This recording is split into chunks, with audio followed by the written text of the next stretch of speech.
Hi friends, I hope you all are doing well.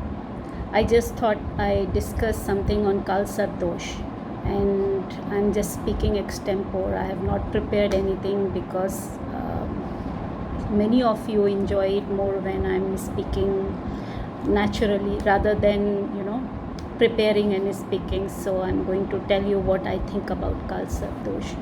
So basically, Kalsar Dosh is what? When all planets come in the axis of Rahu and Ketu, and maybe at times one or two planets are out of the axis of Rahu Ketu, and then it is called partial Kalsar Dosh. What does it stands for? Well, there are a lot of things we can discuss about Kalsar Dosh. It's vast knowledge, we can write a granth on it.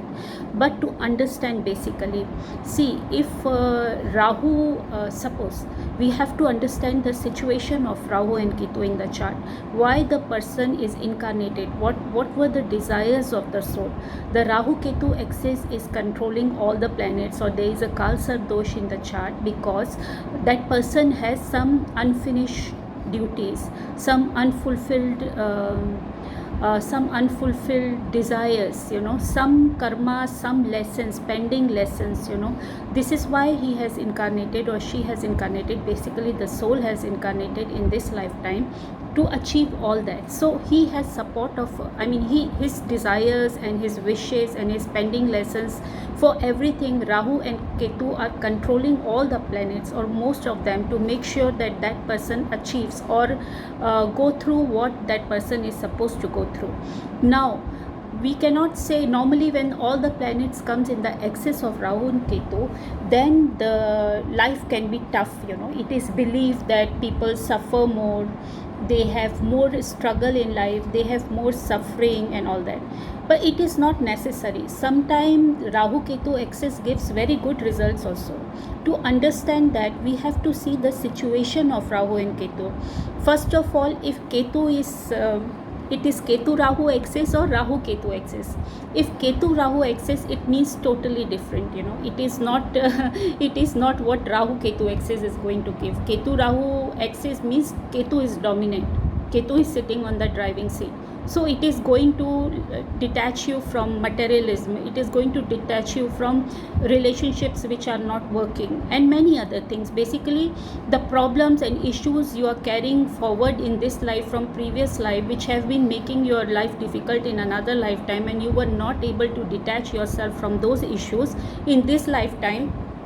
Ketu is in the driving seat, and it is going to create such situation that you will let go of your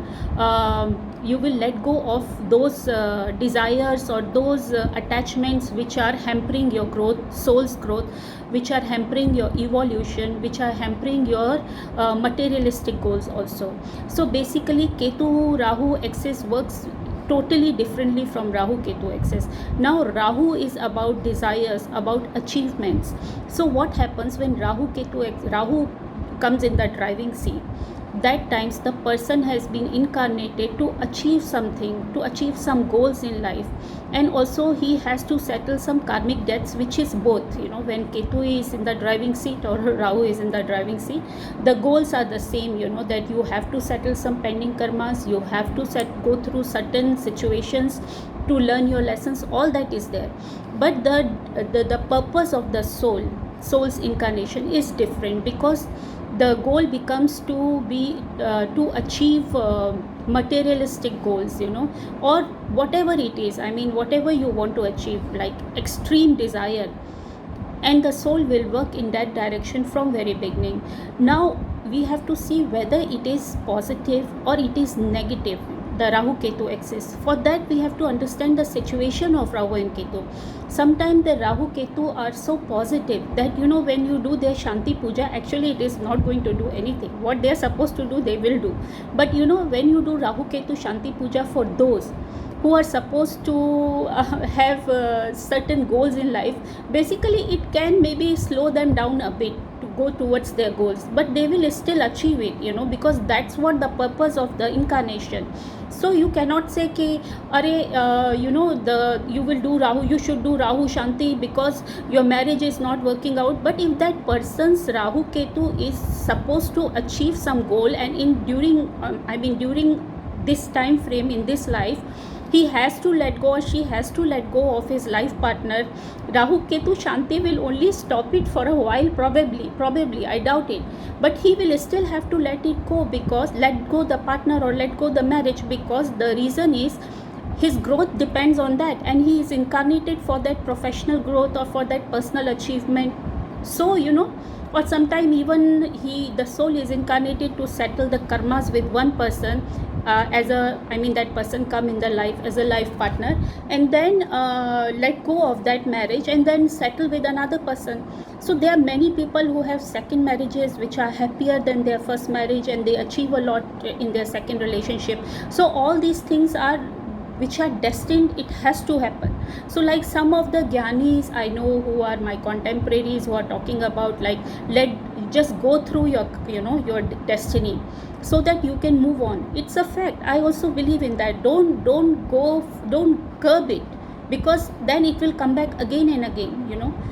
Basically the soul's journey is about continuity. It's not stopping. You can only block it for a while, but again it has to come to that point again. So again the soul will be coming back to that place again and again, what it has left incomplete.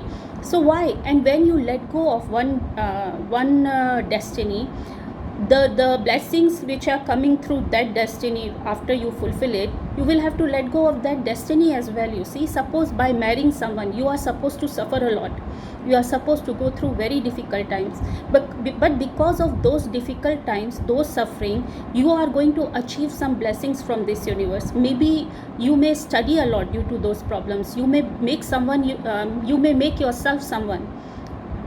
When you are staying in that situation, you become a sadhak, you get into occult.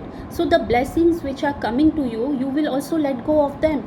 So it's better you go through that destiny of suffering, and then you will be released and you will be blessed. So this is one thing. Now when some planets are out of Rahu Ketu axis, what basically they do, they are not going to be controlled by Rahu and Ketu. And because the karmas regarding those planets and those sectors which they are controlling, they are finished already in another lifetime. From where the soul is coming, they have finished. So these planets will give you free will. They will give you options, and they will give you in those zones, in those sector of your life, you will be able to fight also. You will be able to decide what you want and what you don't want, because you're creating new karmas, new destinies regarding those planets. So in next lifetime, your path will be decided on the basis of those planets, like what actions and what options you have chosen. So your next path will be decided on the basis of those planets, one or two which are out, prominently, mostly that. And the other one which are inside the axis of Rahu Ketu, you are just settling your previous karmas. There also some part of it, the destiny will be decided for next lifetime on the basis of the way you have behaved under certain circumstances. That's for sure. But the thing is, still, the outer planets are stronger. The outer planets have a will of their own. And so they are, if they are in good dignity, they are very supportive. They can bring you out of difficult situation. But if they are in bad dignity, then you will make wrong choices, wrong decisions. Now another thing, some people ask me if their Navamsa have Kalsar dosh, but their natal don't have. Won't it work? Yes, of course it will work. What it is telling is that your karmic settlement or your achievement, whatever the chart is indicating, will start after your love relationship or after marriage like relationship, or after certain time like 30 or 32, that chart will become activated. So that's when it will start giving its results. Another thing, what else I was saying, I think enough for now, but I just want to show you Shri Dhirubhai Ambani ji's chart. See, Shri Dhirubhai Ambani ji's chart have Kalsar dosh, very strong one. And he, if you really see, he was a soul who suffered in previous lifetime because of not able to achieve what it wanted to achieve in another lifetime. And he was a good soul in previous lifetime. He was honest. He worked very hard. In spite of doing everything, he was not able to achieve his he achieved success or achieve what he wanted to achieve. So in this lifetime, his ascendant is in Gandhamul dosh, the Mula Padavan. So, and there is a Pratipada, sun and moon. So, means soul and Antarman both have come in this universe with this desire to achieve. So, he has Rahu in Aquarius. See the situation of Aquarius.